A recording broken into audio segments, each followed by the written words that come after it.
Ed. And I'm Nathan. This is the At Odd Show. Please listen.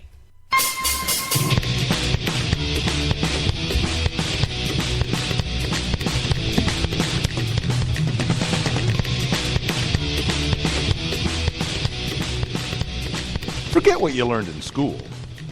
Never mind what your parents told you, and disregard what your friends say. From now on, the only people you need to listen to are these guys. For the next several minutes, they'll take you on a journey through the political jungle. And when your journey is over and you're safe at home, they promise you'll be stronger, smarter, and just plain better. So buckle up, hang on to your ears, because your journey starts now.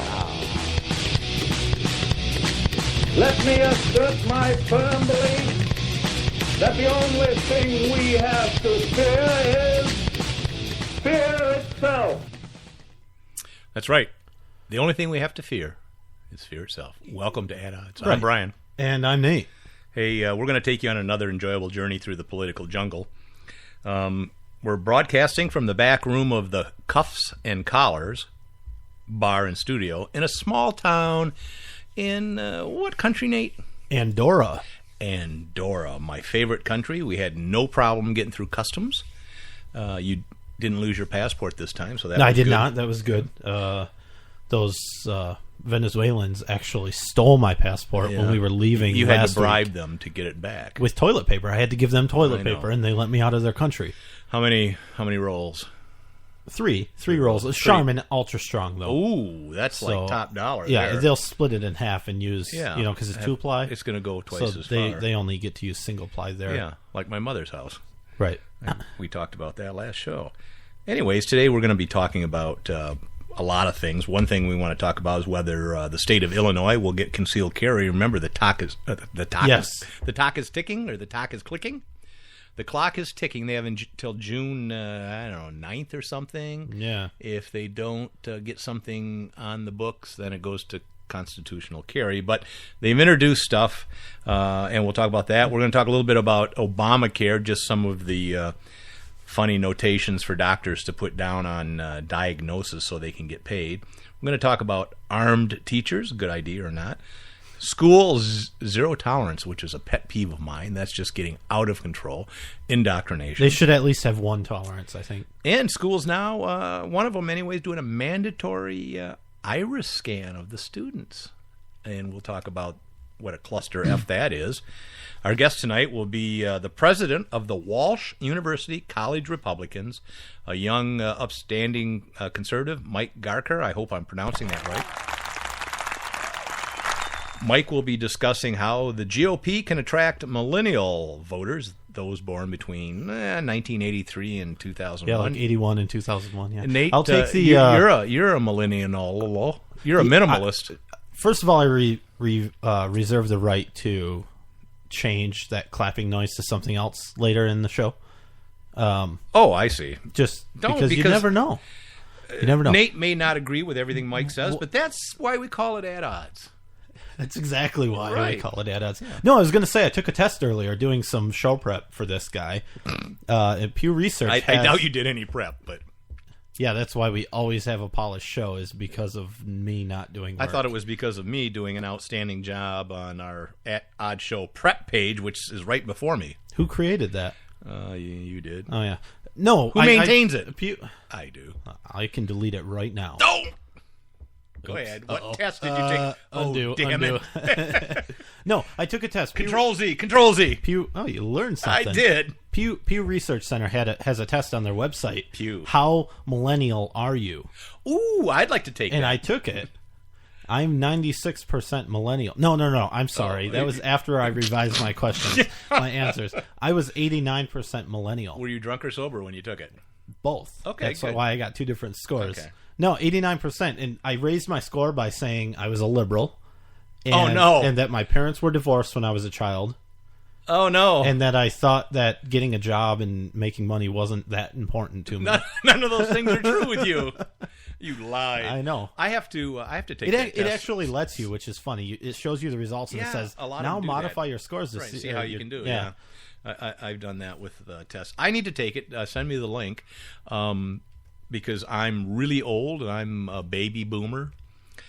That's on the scale. Baby boomers. I figured you were more like the silent generation. That's what I think I am. I guess not. That's like 1920s. Well, they're silent because they're dead. Not all of them.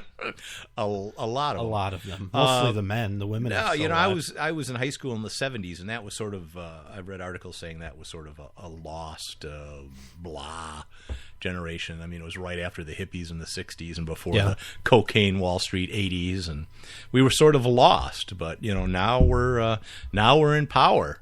No, I have no power. Yeah.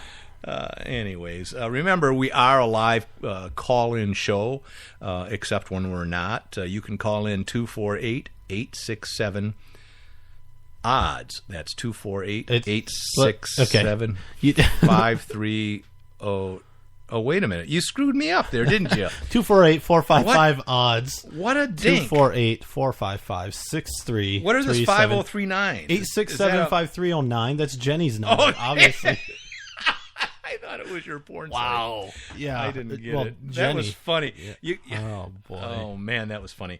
248-455-ODDS. You just, can get a hold of us. I can hear the people We're live just Thursdays at 8 clicking p.m. off our site and Yeah. say, no, screw it now. If that didn't make you angry enough, go like us on Facebook, facebook.com/AddOddsShow. We can post some things that make you angry there, I'm sure. And that'll keep you updated on what we're doing. Also, remember, Nate and I are authors. God forbid. We wrote a kid's book called My Parents Open Carry. It's about a day in the life of young Brenna, whose parents open carry and a handgun for the protection of themselves and their family. It's a day in the life. It opens up a lot of different questions about open carry, concealed carry, the Second Amendment, gun safety, all kinds of stuff. It ends with a nice reward. It's a great book for those that are about, 10 to 100. Yeah, myparentsopencarry.com. Right. And we want to thank Superior Talk Network. That's our network that produces the show.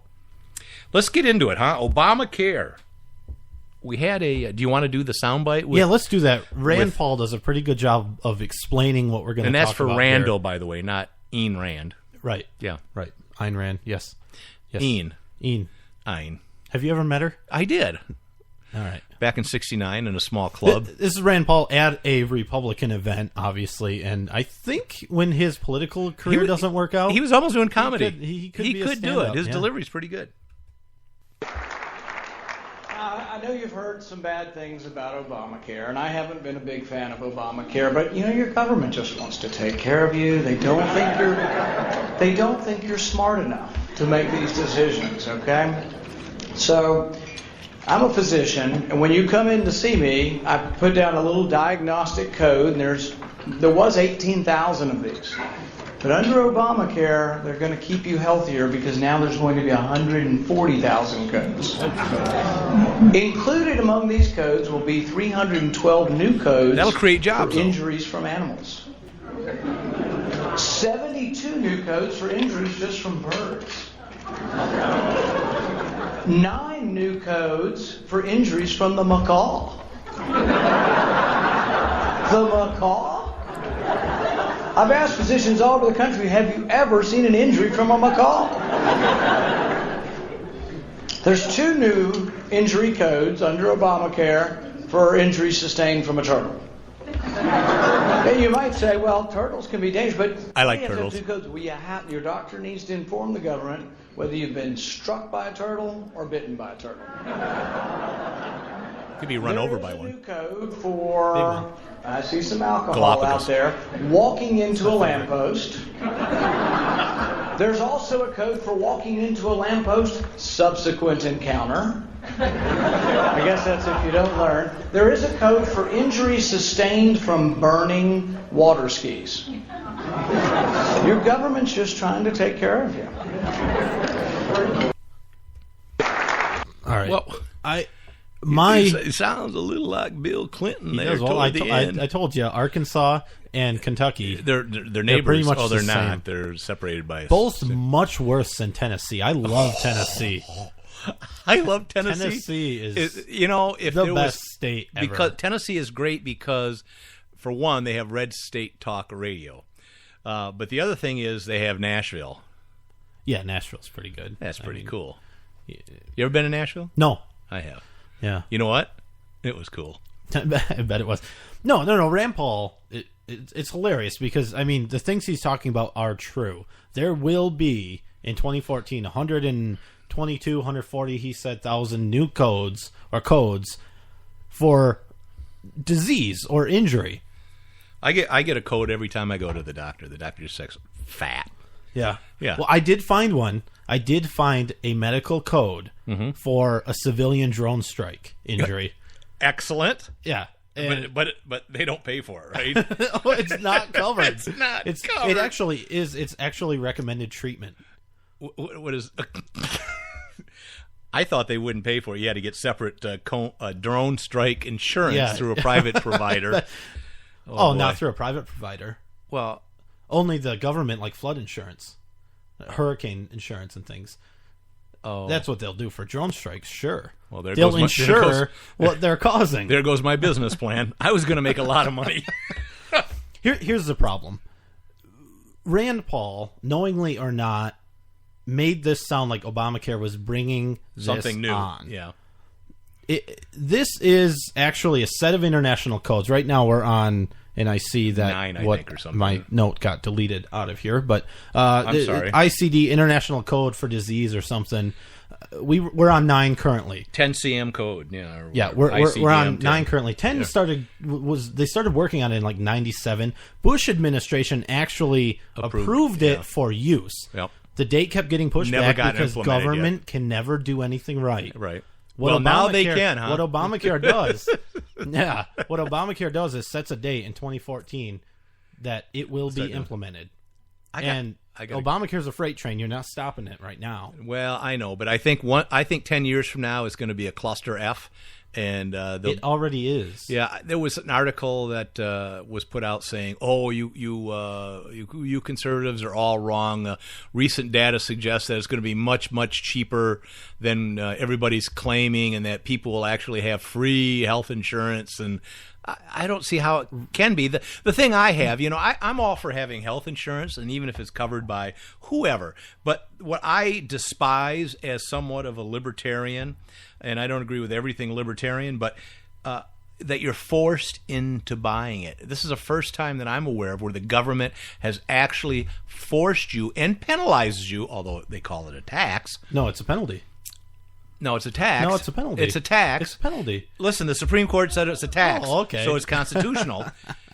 Thanks, John Roberts. It forces you into buying something through the government. Now, people can argue and say, listen, you have to have car insurance, but you don't. You don't have to buy car insurance. Right. You don't have to drive. Or you don't have to buy it, you have to have, a driver's license. No, you don't. You don't have to get a driver's license. You don't have to drive. You have these options of opting out.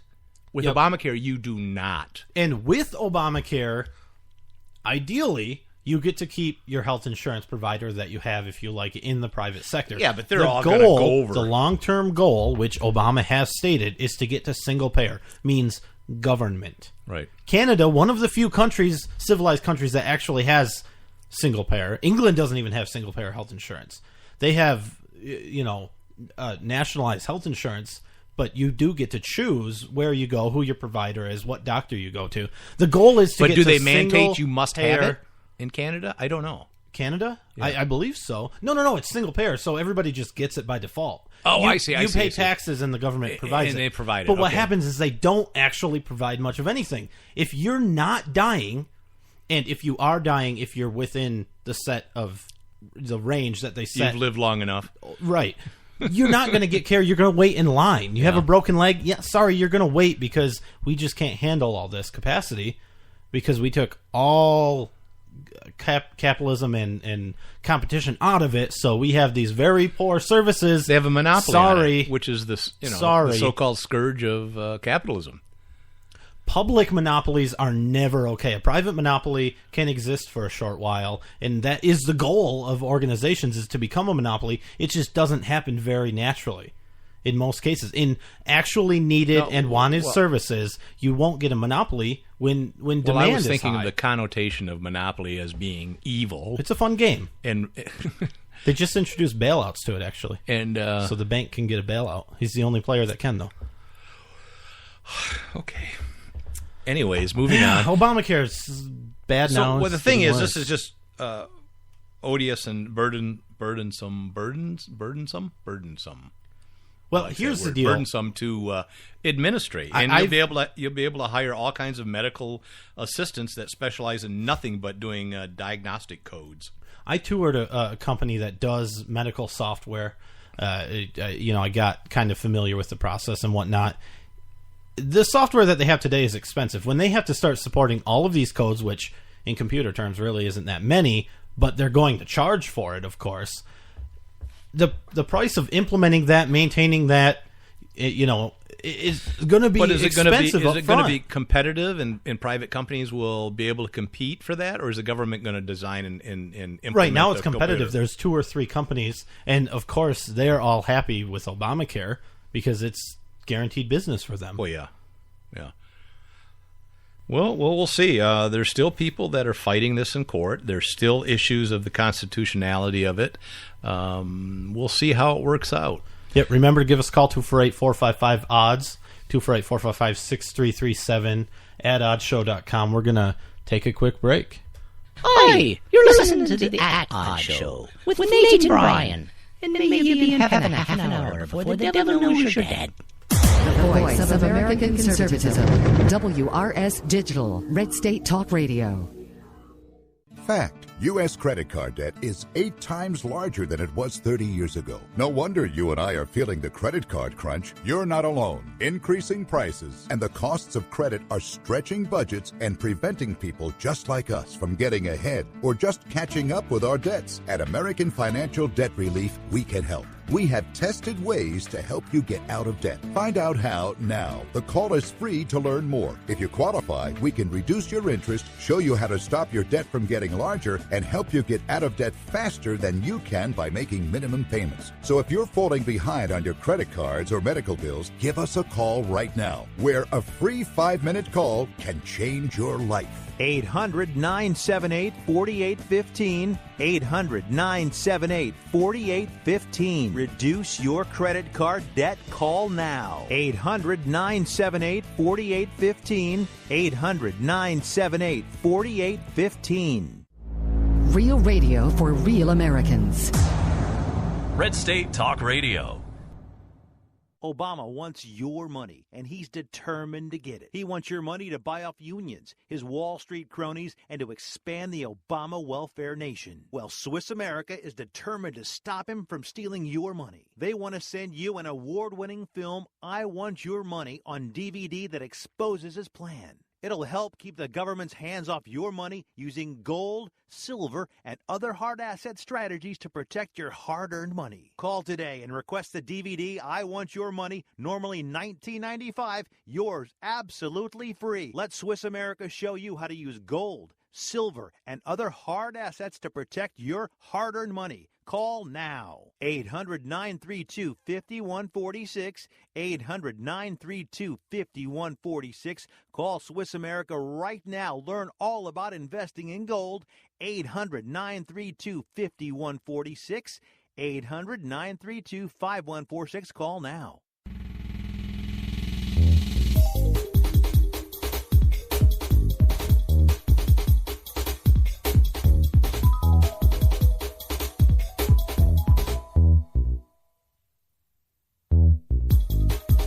And we're back. This is Brian. And this is Nate. You're listening to At Odds. Hey, the Senate in Illinois, showdown. Remember, they got till June 9th. I guess senators have poised a bill, dueling plans to legalize the concealed carry of firearms. The problem is Illinois doesn't have state preemption, so cities can opt out of things and make things that are more restrictive than the state. One of the bills, I think this one, is saying no, they can't do that on concealed carry. They can do it on other things like open carry, discharge, all kinds of other things, but they can't ban concealed carry. And other people are saying, oh, no, you got to let the cities do it, and that creates a patchwork like we've said in the past. Yep. It really doesn't work. But tick-tock, they've got to come up with something, and I think they will. And I guess it's going to be somewhat shell issue. That's what I'm hearing. I don't know. That'd be nice. That'd be great for Illinois. I mean, probably aside from Chicago and most of Cook County. Well, it would, they're fighting hard to get Chicago, preempted out of that. But this bill would say, no, Chicago has to accept concealed carry. We'll see what happens. But they don't have much time. Texas legislators have sent a bill to Rick Perry, the governor. This is great. It's going to allow for schools to train and maintain teachers as armed marshals. So they'll get special training to carry on school campuses. Under the bill, unfortunately, teachers would keep a firearm in a locked box within immediate reach. Now, what does that mean? The teacher moves around. I'm assuming it means in their classroom, which is better than nothing. But, if they're out in the playground or they're walking around, they don't have it. I don't care if it's in their pocket. If it's in a locked box, that's better than nothing. It's better than nothing. Yep. But it's still... What the hell do we think about our children that we think it's okay that a teacher has to be terrified because some asshole comes in her classroom with a gun? She has to find the key, unlock it, and get the gun out to protect the children. I mean, how asinine is this that we're going to put those sort of restrictions on things, that we're going to compromise on this stuff? I don't think this is necessarily a bad bill because it's better than nothing. And Texas already allows teachers to carry. That's the thing. If the school board says it's okay. If the school board says it's okay, they can already carry concealed. So this is really kind of much ado about nothing. But what it would do, it would allow one armed marshal per 400 students. So that's not a lot. I mean, that's not very many because I'm looking in my hometown and we have a total school district. We live in a small rural community in Michigan. There's maybe 1,000 students total. That's K through 12. Well, and that's what, 3 teachers? You think 30? That's one per school. 30 to 40 kids tops in a classroom. Yeah, I would think one per 50 kids. But anyways, it's going to be hidden, and they're going to keep it secret and private. You're not going to know who the air marshal is, except for that locked box in the teacher's classroom. What are they going to make it look like? A reading school bus or something? In case of gunmen break glass. Yeah, in case. So I think everybody's going to know who the teacher is. I think that's a good idea because I doubt it will be in plain sight.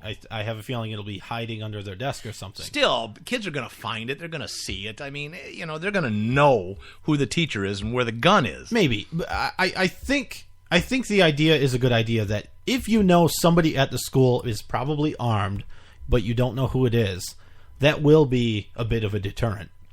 And I don't know how much training. It sounds like it's pretty intensive training. I mean, they're going to have to... Calling them armed marshals, I don't know if that's really a legal term. Well, I think what. Within the state, they can call them whatever they want. Sure. Of course, teachers' groups are, we got to leave it up to the professionals. How's that worked out? Anyways, we got to move on. Yeah. Hopefully, more and more schools, especially high school, and K through 12 schools, allow teachers to, not just teachers, anybody I should be able to carry my weapon in a school. Anyways, I've written articles on that. Then we get into the debate of what about an 18-year-old. No, I think senior. I think they could say that students, can't do it.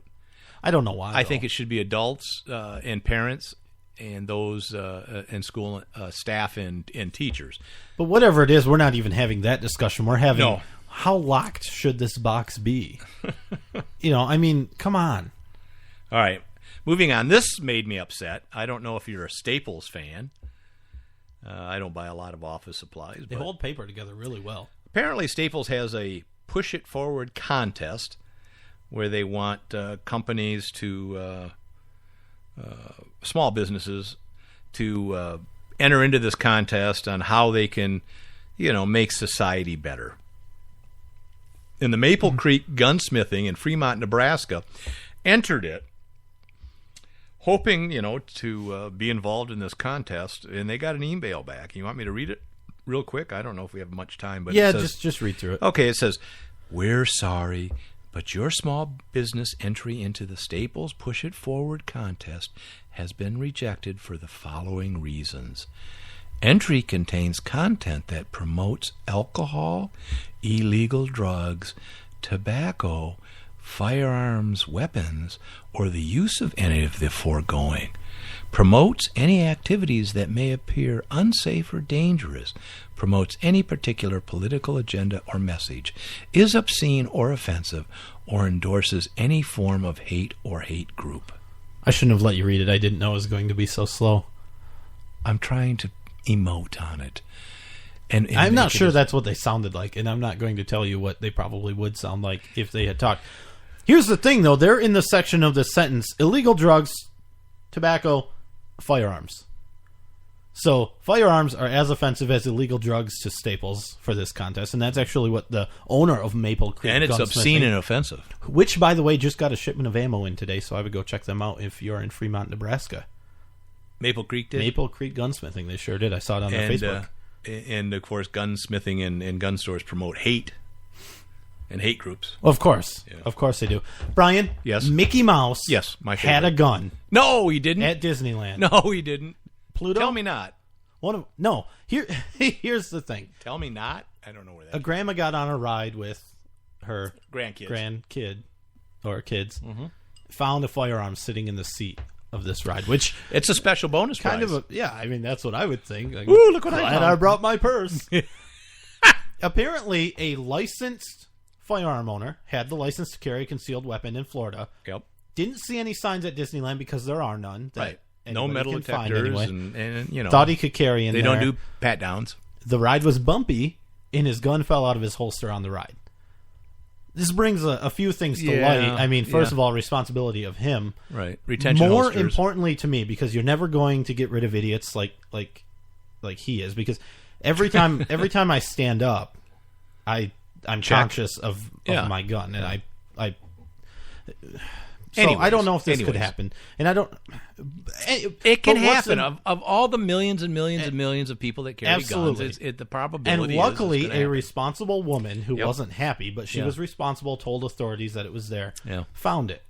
This is why it is so important to teach your children, even if you don't own guns, teach them how to react if they see a gun. Yeah. What to do if their friend pulls a gun out and wants to show it to them. Right. What if you get on a ride at Disneyland? And what are those things? Leave the area. Tell an adult. Don't touch. Leave the area. Tell an adult. And there's some drink a beer. Stop. Don't touch. Oh yeah, that's leave the stop. area. Yeah, you got to put that stop in there. Yeah, I forgot. Well, it fits. That's with the Eddie song. Eagle NRA thing. No, but I think that's a great program. I think it's it one is of the things the NRA does that I fully endorse. Anyways, the result has my stamp. It was an oopsie situation. Yeah. It was unfortunate, but no harm, no foul. The police aren't prosecuting. And they shouldn't. Disney World isn't prosecuting. Their policy is we don't really want people to bring guns into Disneyland or World or whatever. I think they're kind of neutral, like I've mentioned to you in private when we talked about it, that they don't have a bunch of glaring signs and metal detectors and pat downs. Of course, they're going to come out with PR and say, "Oh, we don't want guns." But I think it's a no see, don't tell type of thing. Yeah, I have a feeling Walt Disney may have been neutral on the subject as well, even with his grand idea of a park that I don't think he ever got to see open, which is kind of sad. Real quick here, a man in Oregon, a military veteran, right? Actually, 32-year-old guy. War. Yep. Here's somebody breaking into his door, apparently trying to get in. Yep. He grabs his AR-15. Great reaction, by the way. Right. Goes out tells the guy, "I'm going to fire a warning shot. Get away from me. Get away out of from here." Me.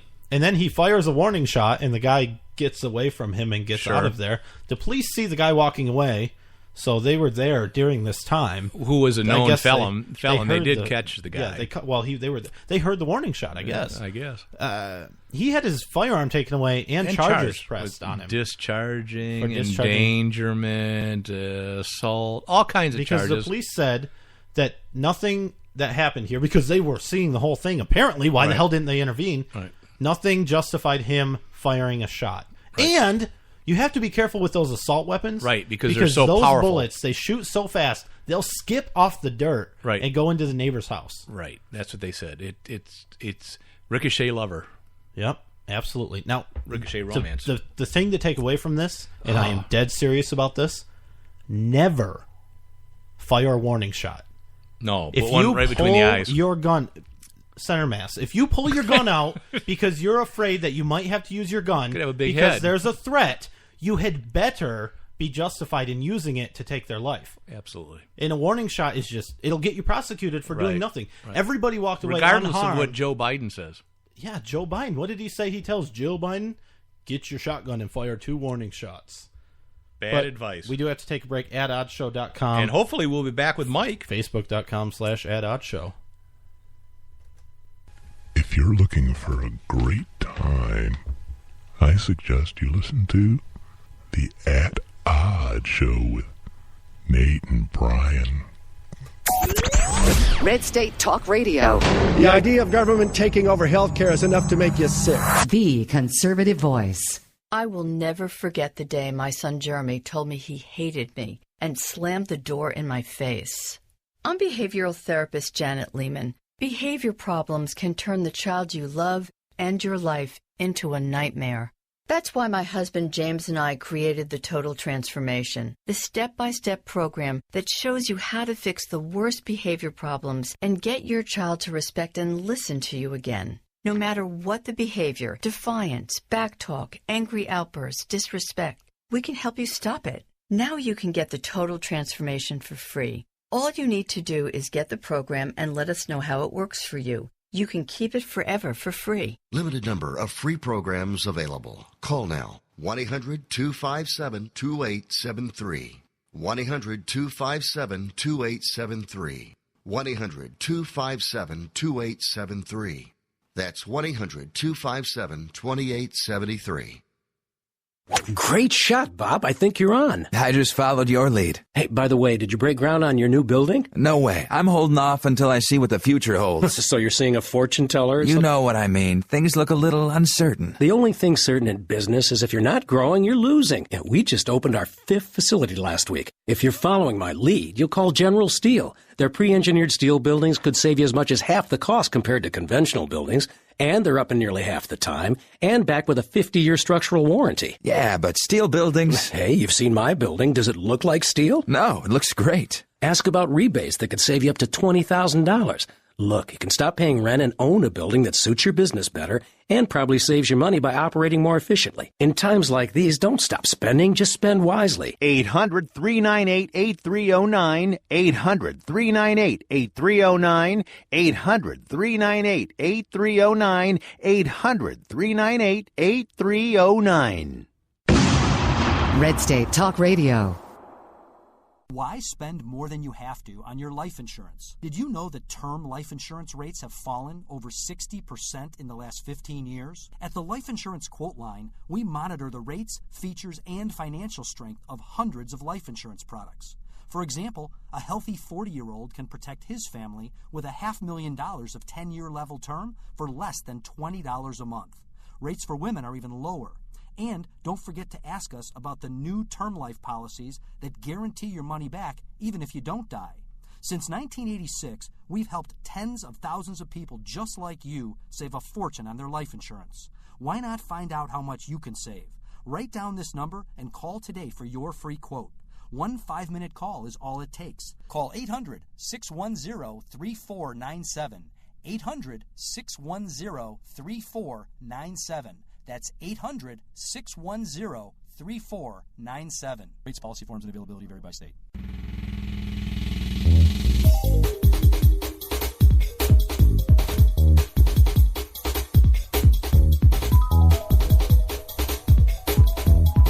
And we're back. We have Mike on the phone. I want to tell you he's the field director for the Ohio College of Republican Federation. He's also writing a book called Making Conservatism Cool. He is the president of the Walsh University College Republicans and the vice president of his student body. He's also the editor-in-chief of the Politicorum, a student-run political newspaper. Mike feels that the GOP struggles with courting young voters and sees a complacency among party elites to not change their approach to engage these voters, which is ultimately handicapping the party, of course, because, it's the younger people are the future. He thinks the GOP needs to change their tactics, and we'll be talking about his ideas. Hey, Mike, welcome to At Odds. Hey, guys. Thank you so much for having me on. Really appreciate it. No problem. Our pleasure. I'm glad to see young people getting involved in politics. Well, especially coming from the conservative side, we don't have that many young people. When you think of the Republican Party, you usually think of, I guess, old white men. But we are growing. I can speak from what we have here in the state of Ohio. We have 30-plus chapters of college Republicans, and we're hoping to expand that this year and hopefully turn the tide on college campuses from the liberal mentality to more of a conservative one. So that's the hope. Yeah. I mean, public colleges especially tend to preach some liberal ideology. But why do you think young voters don't tend Republican and they do tend more liberal? Is it the indoctrination in school? I think that's part of the reason, but I think it starts even going back prior to that. I think it's really in the way that millennials are raised.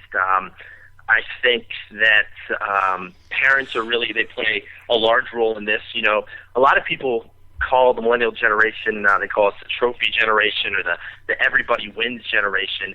And really it's because our parents coddled us. They ensured that our every needs were met as a child, and they kind of instilled this liberal entitlement mentality in us. At least that's my opinion and what I've seen as I've gone into politics here. And I think you're right. As you go into college, you're kind of off on your own, and you have a college professor standing in front of you. You really don't have a parent to lean on and tell you what's right and what's wrong. And a lot of college professors use that to their advantage. And they kind of preach what they want, and a lot of college students believe that. Well, yeah. And most of the time, it is a liberal ideology that they're preaching. Right. They have a captive audience. But I will say this. Remember, there's at least 50% of the parents out there that are conservative and raising conservative kids. So it's not just the parents and all parents. I mean, I have an 18-year-old daughter, and she's I talk to her about conservatism, libertarianism, and having rights and voting. So I don't know if that's necessarily true. Well, I think it's a combination of both. I think when you see, with parents and combining that with the way that more millennials are going to college than ever before, so more members of this generation are becoming exposed to mostly liberal professors, and that creates a combination of really these institutions backing this liberal mentality. Well, I think I got to go back with Nate's statement, and I think, remember, public schools have your kids for 8 hours a day, and I think parents can only do so much. But boy, you get a lot of liberal teachers and a lot of liberal unions that are involved, and they can do a lot of indoctrination to those kids for 12 years. Definitely, and it even goes further than that. I think there's too many parents don't want to talk to their kids about politics, and I think you bring up a good point there, where even at the grade school and high school level, if kids are in civics classes and in social studies classes, and they're not going home and talking to their parents about how this relates to their lives, I think it's setting them up for failure as they go along. So I think that's definitely a problem, and that parents have to communicate openly with their children about politics just as they would any other subject. Yeah, and I'll tell you from experience, when your child comes home and talks to you about something they were told at school, it is kind of hard to tell them, well, that's not exactly right, or change their mind about what the teacher at school that they, rightfully look up to. But what is the impact of millennial voters, young voters, especially in the last two elections? I mean, I think Obama got quite a percentage of young voters. Right. Well, when you look at this generation from an overall standpoint, and that's what I think so many people disregard. It's the largest generation ever, the millennial generation is. We're 78 million members strong. We stretch right now from about those that are 16 years old to those that are just in their early 30s. Millennials are attending college more than any other generation in the past. And the biggest thing about this generation that's so different from the past is that minorities make up a larger share than they ever have. African Americans are making up 14% of this generation, and Hispanics are making up 18%. And that's showing in the voting electorate. You're seeing that the electorate as a whole is becoming more diverse, and with millennials, they make up 20% of the overall electorate. We are the second largest demographic in the electorate, and our muscle is it's starting to show at the polls, especially in the last two presidential elections. As you saw, President Obama captured the millennial vote almost at a 2-to-1 margin over Senator McCain and Governor Romney. So we're really seeing that this is not only a problem in the past that they're being raised upon this, but they're also going to the polls and voting for this ideology. And ultimately, as we see, that once an individual registers either as a Democrat or Republican, they're most likely going to stay with that party for the rest of their lives. And this is going to be an ongoing problem for years to come for the Republican Party if they don't start to change their approach and some of their policies now. And that's essentially what I'm trying to argue in my book. Well, what's the GOP doing wrong today? I think really it's their approach. I think too many times it's a one-size-fits-all campaign for the GOP where they're trying to talk about issues broadly and they're not focusing their message on a certain demographic. And really the most glaring example of this is social media. I found some really interesting stats. I went back to the election day 2008 and found that on that day there were 1.8 million tweets sent out that whole day. In 2012, 1.8 million tweets are sent over the course of 6 minutes. And really, in that 4-year time period, the whole campaign shifted gears as to how candidates and their campaigns approach voters. I think you see traditional campaigns, such as going to campaign websites, that type of tactic is becoming obsolete. And now campaigns are shifting more over to Facebook and Twitter, and who knows, 3.5 years from now, what will be the new social media site that candidates will use. But as far as this past election, we saw President Obama garnering more Twitter followers, more Facebook followers, posting more on these sites, being more active than Governor Romney. And really what's interesting is you think of social media and you think, well, it's just people sharing ideas, it's really not that big of a deal. But what's interesting is that 85% of those that use social media sites are actually registered voters. So considering that candidates can get their information onto these sites for free, it's really cost efficient and it's more bang for your buck, especially when you're courting millennial voters. And we saw how President Obama was able to positively push his view of the economy and his view of the country onto millennial voters, and he was able to kind of frame Mitt Romney as this out-of-touch millionaire who wants to punish the middle class, or whatever you want to say on how he was portrayed. And in the end, I think that millennial voters responded to Obama's constant presence on these sites. And given the fact that many millennial voters aren't very educated politically, they believed what President Obama was saying, and they saw so much of it that they ended up voting for him. Yeah, well, the other thing that the GOP has had to contend with is basically a celebrity. I mean, they see Obama hanging out with Jay-Z and Beyonce and doing all this fun thing, and Psy from Korea. And he's young and hip and urban. Seemingly younger, and, I think that's hard to contend with. What do you think the GOP can do? I mean, Mitt Romney, old white guy, right? He probably didn't have a huge presence on Twitter before he ran for president. I mean, right. What can we do? Exactly. Well, I think there's two things. And the first thing is a lot easier than the second. And the first thing is to really appeal to these millennial voters by what I call, talking their language or speaking their language. And this goes by really addressing the generation on a more personal level. And there's no greater way to address anyone on a personal level than by speaking to them in person. One thing you saw, and one thing that I saw all the time, especially living here in Ohio, was that President Obama, when he came for his presidential rallies, he was constantly on college campuses. He kicked off his re-election campaign on the campus of Ohio State. I believe it was a day or two before the election, he was back at Ohio State trying to garner some last-minute votes.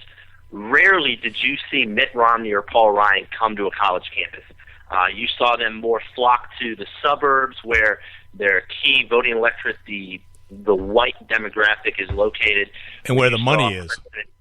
I'm sorry? And where the money is where they were thinking. True. Yeah. True. Very true. And you saw President Obama kind of go to the urban areas where his key demographic, the African-American vote, but also many millennials are located in lower-income housing at this point in time.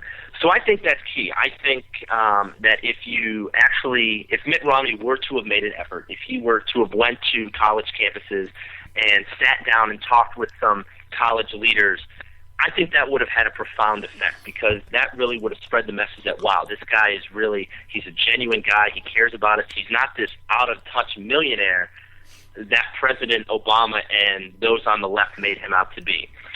And that's the first thing. So then the second thing is you get into the issues. Obviously, you can only go so far with a message. And that's what the GOP and other Republican leaders are trying to do now. They're trying to fine-tune their message, but a message can only go so far. You really have to do substantial change into some of your policies.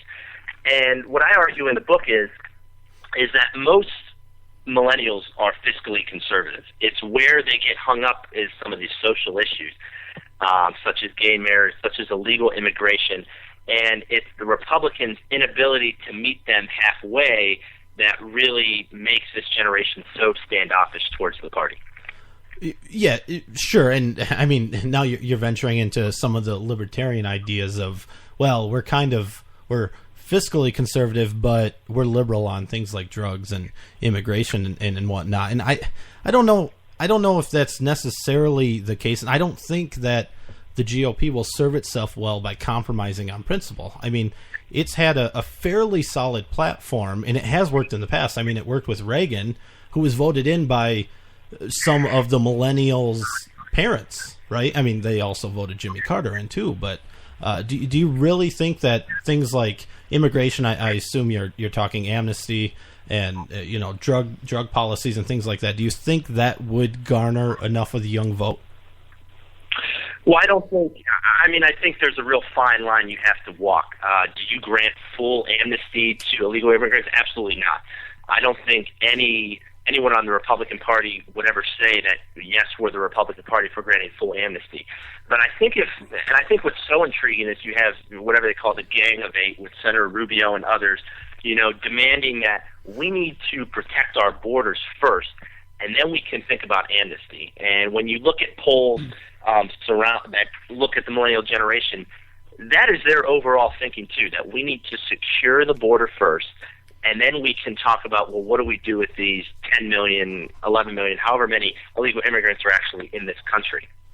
I think if you have their ideas and incorporate their input into some of these issues, I don't expect the Republican Party to say, you know what, we're for gay marriage, something like what France is doing now. But I do think the Republican Party should adopt some sort of stance that, well, maybe we should take the tax incentives out of marriage so that those that are homosexuals are not at a financial disadvantage. I think that thinking along the lines of that will really go a long way with millennials, not adopting the full issue, not going to the left of the political spectrum, but at least trying to strike up a conversation of, okay, this is what you believe, this is what we believe. Well, let's start a conversation and let's try to incorporate some of our ideas together and find a solution. Yeah, absolutely. And I think you're right on about the taking the tax incentives out of marriage, and completely the government has no business being in marriage. But again, that is somewhat more of a libertarian view, and the problem is you can't alienate the old white guys that are part of the GOP now. We don't necessarily want them in office, but we need their votes, right? I mean, and their money for sure, because they're the rich guys that have the businesses and the money, and that's really, as you're saying, that's what the party's been built on for years, and now we have a young generation. I think the problem really is indoctrination in public education. It's something that it's hard to get your children out of, it's hard to unteach, and there's just so much time spent of children being taught liberalism, socialism, more scarcity, people are homeschooling too. And it's going that way, and that's not going to hurt at all. Do you think, you mentioned Rubio, do you think there are any younger conservatives out there now that would be good candidates for younger voters in 2016, 2014 for that matter? I was thinking of this a couple of weeks ago. I think Marco Rubio and Rand Paul especially are going to be the two people that emerge as the GOP leaders. I think Rand is going to lead this kind of more libertarian wing of the party, in which I think you'll see the party kind of lean. And because, I think young people will say, when you look at gay marriage, well, why do we have government in marriage in the first place? And I think if Rand is a strong proponent of such a stance where let's get the government completely out of marriage, then I think he'll see some strong following from millennials if he frames the issue in the correct light, if he's able to speak their language. I think Marco is a great candidate because he is one that is a minority. He is one that is an immigrant, and he embodies the American dream. So I think, and more moderate. We need to look for candidates outside of the old white stigma and look for people that have become extremely successful when the deck and the cards were stacked against them.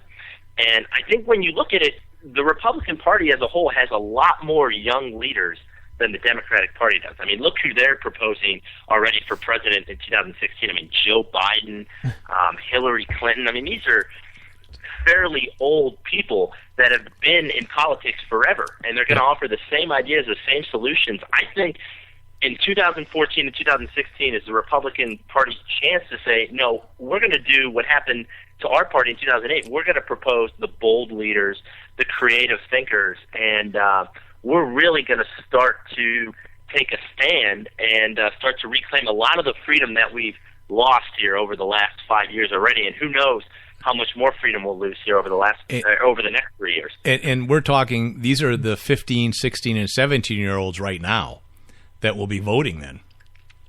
Right. Yeah, for sure. Right. So if we can, as a party, advocate for charter schools, advocate for homeschooling, advocate for really the abolishment of teacher unions, we can try to start to take a stand against this and reverse the tide that is promoting this liberal education. Yeah, absolutely. I think the couple people you mentioned, Marco Rubio has some trouble with conservatives because he does seem to be bending a bit on the immigration and secure the border first. He talks strong about it, but I'm not sure he's going to pull through it. He might compromise there. Rand Paul, his problem is on the drug issue. He actually came out and said he's not going to advocate for completely legalized drugs, and I think that's an issue. I think with that, though, and part of the cause of that is not only the schools but the media. I don't know necessarily how to compete with the cool people like the young anchors on MSNBC, and try to get younger people to listen to more conservative talk radio or Fox News or something. Do you think that's something that can even be done with this younger generation? They can listen to our show. Well, I think when you see, I was just on Twitter last night, and a couple of my buddies were chatting. MSNBC just received their lowest ratings ever yesterday for a period that extended back a couple months. So that's good. I think people are starting to tune out of this liberal propaganda because that's really what it is. I mean, people say Fox News is propaganda. When you look at MSNBC, some of the commentators they have on there are just ridiculous, in my opinion.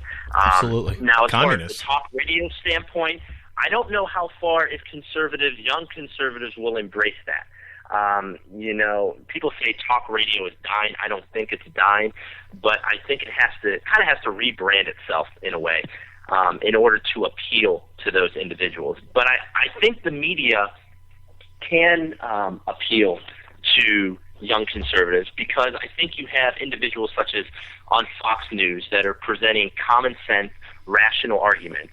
And I think as Obamacare sets in and more people become frustrated over the next few years with the big government takeover, I think people will start to think back and say, you know what, these common sense ideas are really, what can get us out of this mess and not these big government ideals over here. Maybe these guys have an argument. And then I think we can really start to make headway as far as having that argument stick to the mainstream media.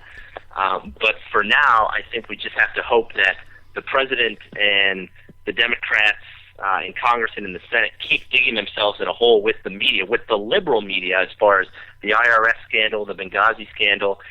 We're finally starting to see some polling numbers that are showing the president is falling because of his approval numbers are falling because of these scandals. And I think that's going to have a big effect here in the next 6 to 12 months on what happens over the next 4 years, over the next 3.5 years, and really leading up until 2016. The Republicans will have more arguments, more ammo than ever to really attack Democrats and say, listen, you had 8 years here. Even your friends in the media couldn't portray you as this immortal party that can save the country. Now it's time to really get into the nitty-gritty and produce some solutions. Yeah, and I think obviously you're right. People are running away from the liberal media, from MSNBC. I don't know that they're flocking to Fox News. I think what they're doing is getting their news from places like Twitter and Facebook and Tumblr. And I think you're right that the Republican Party needs to embrace that. Rand Paul is fairly active on Facebook and Twitter. I think he's doing a pretty good job. Marco Rubio as well. Some of the younger conservatives or pretend conservatives, whatever you want to call Marco. It's interesting you note that because when his father, Ron, ran for president in 2008, he was actually, and in 2012 in the primaries, young conservatives voted for him at a higher percentage than any other Republican candidate. And why? Because he had an active Facebook page, an active Twitter page, and was very popular on those social media sites. So it doesn't matter what your age, I think. If you have the ideas and you have the abilities to communicate with this younger generation in the ways that they communicate, you have a chance with this generation. And that's what I think can be learned, especially from the last two elections. So, yes. Sure thing. Tell us real quick, we're running out of time here. Tell us about your book you have coming out. What's it called? Where can people find it once it comes out? It's Making Conservatism Cool. It'll be out hopefully before the midterms in next September. Really, what I'm trying to do now is just go around and kind of get this message out to conservatives that, you know what, yeah, you may not trust millennials because, almost 65-70% of us vote for Democratic candidates, but we have the ability to change the tide in the next elections and future elections. And really, this book hopes to capture why millennials vote for Democratic candidates, and then what can be done in the near future as far as campaign tactics, as far as tweaking our stances on issues so that we can get the majority of this generation to reverse their ideas of what government is supposed to do, and we can get a majority of this generation to vote for conservative candidates. All right. Well, Mike Garkar, thanks for being with us. I just want to caution you, we need to be very careful not to compromise on principle on things like immigration. I think that's a big one pressing right now and will have an impact in 2014 and probably 2016. But I want to thank you again for being with us. It was definitely a good talk. And thanks so much. And contact us when you get your book out. We'll talk again. For sure. We can give it a plug. All right. Thank you guys so much. You guys have a good night. You too. Thank thanks. you. Bye-bye. Thanks. Well, I think that's about it. That's all the time we have, yeah. So, you got any plans for tonight? I don't. No, you're going home, though. I know that. AdOddShow.com, Facebook.com/AdOddShow, MyParentsOpenCarry.com. Absolutely. See you next week. Bye-bye.